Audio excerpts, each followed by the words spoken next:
நீங்கள் அதிகமாக சாப்பிட்றதுனால குண்டாகிறீங்கன்றதை ஃபீல் பண்ணுறீங்களா? அப்போ இந்த சின்ன ட்ரிக்கை ஃபாலோ பண்ணுங்கள். அடுத்த வேளை நீங்கள் எப்போல்லாம் சாப்பிட்றீங்களோ கீழே உட்காந்து சுகாசனான்ற பொசிஷனில் உட்காருங்க. அது பெருசாக ஒன்றும் இல்லைங்க. நீங்கள் சப்பளங்கால் போட்டு கீழே உட்காந்து சாப்பிட பாருங்க. இதனால் என்ன பெனிஃபிட் ஆகுதுன்னா, ஃபஸ்ட்டு பெனிஃபிட்டு, நீங்கள் கீழே உட்காந்து சாப்பிடும் போது உங்கள் வயிறுக்கும் காலும் டிஸ்டன்ஸ் கம்மியாக இருக்கிறதுனால உங்களால் கம்மியாக தான் சாப்பிட, வயிறு கொஞ்சம் அழுத்தி இருக்கும்.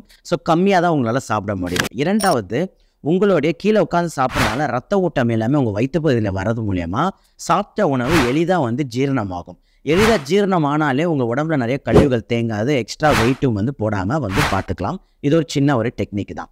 அடுத்த மூணாவது விஷயம், நீங்கள் கீழே உட்காந்து சாப்பிடும் போது உங்களோட நரம்பு மண்டலம்லாம் ஆக்டிவேட் ஆகும். குறிப்பாக வேகஸ் நர்வ்.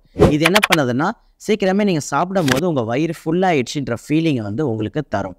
அதனால் நீங்கள் கொஞ்சம் எப்போவுமே சாப்பிட்றத விட கொஞ்சம் கம்மியாக சாப்பிட்ற ஒரு முயற்சி வரும். இது ஒரு சின்ன டிப்பு தான், பட் இதை உங்களுக்கு ஹெல்ப்ஃபுல்லாக இருக்கும்னு நினைக்கிறேன் நான்.